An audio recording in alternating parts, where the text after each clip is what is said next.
Maléracé. C'est pour dire en langue Youm, avançons ensemble. En effet, les fils et filles du peuple Yowa ont décidé, après plusieurs années de division, de petites querelles intestines, de stagnation, d'avancer ensemble en se tenant par la main. Ils se sont réunis donc par milliers.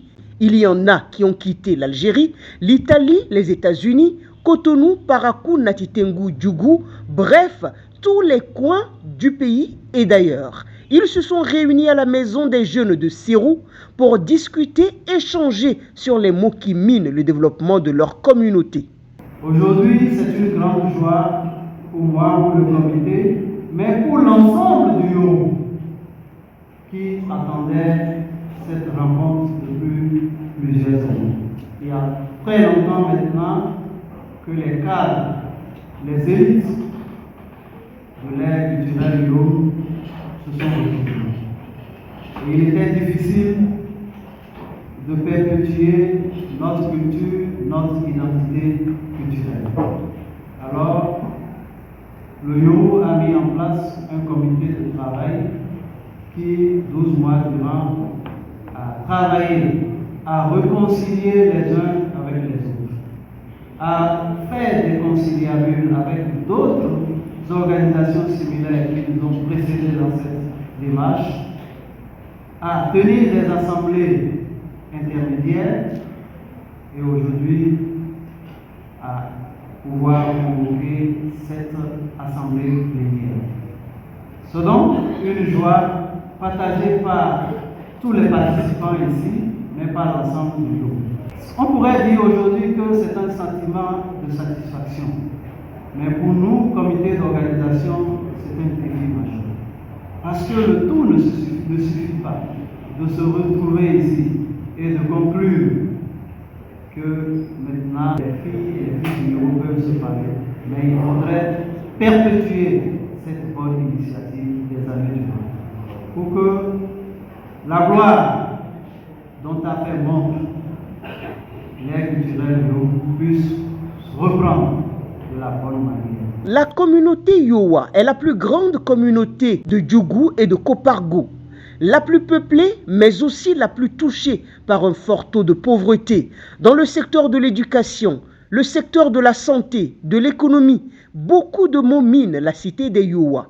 Le maire Malik Seibou Gomina, maire de Djougou, a touché la corde sensible en relevant les tares de cette société et en interpellant chacun sur sa part de responsabilité et son rôle à jouer pour faire avancer les choses. Vous n'êtes pas sans savoir que depuis quelques années, le management de notre pays a changé.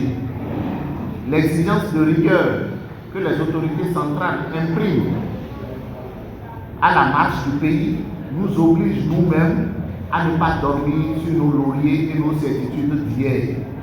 Nous devions tout mettre en œuvre pour suivre cette caravane-là au risque d'être définitivement délaissée. Et c'est pourquoi je me réjouis, avec le paquet des cadres que je vois ici, que nous puissions réellement nous donner la main, nous regarder en face, nous dire nos pas de vérité, nous pardonner aussi pour ensemble faire le chemin qui nous reste à parcourir. Parce que, je le dis encore et je le répète, nous sommes très en retard. Nous sommes au cœur d'une commune ou de deux communes, peuplées, certes, mais le niveau de pauvreté aussi est très élevé.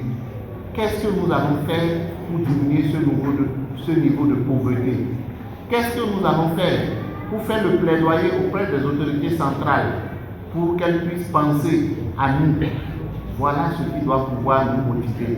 Mais si nous continuons d'aller en rang dispersé, si nous continuons de mettre nos querelles personnelles devant, nous n'allons pas accéder aux portes qui nous permettront véritablement de faire quelque chose pour changer la situation de nos communes. C'est pourquoi, quand vient le moment électoral, il est loisible pour chacun de faire son combat électoral et de dire c'est mon groupe qui doit gagner. Mais dès lors que ces périodes sont terminées, nous ne devons jamais oublier que nous avons un lien commun, celui du sang et celui de la terre. et que ce lien doit pouvoir être au-dessus de tous les autres pour que le seul combat qui nous réunisse le temps de 2 élections soit le combat du développement. Je compte beaucoup sur les uns et les autres. Je souhaite que ici, à la sortie, chacun se dise que dans 1 an, dans 2 ans, je pourrais venir ici prendre la parole pour dire pendant ce laps de temps, voilà le combat que j'ai mené pour le Yoho, et non venir avec une fière boutonnière pour dire je suis du Yoho alors que je ne fais rien pour le Yoho. La convention des Yowa, plus qu'un moment de réjouissance, c'est une tribune pour réveiller les belles initiatives qui ont longtemps dormi. C'est le cas d'ailleurs du Festival de l'art culturel Yowa, le Zolari et autres initiatives de développement qui désormais vont renaître de leurs cendres. Un comité de cadres et élites des Yowa a été mis sur pied pour œuvrer à la pérennisation des belles conclusions issues de ces assises.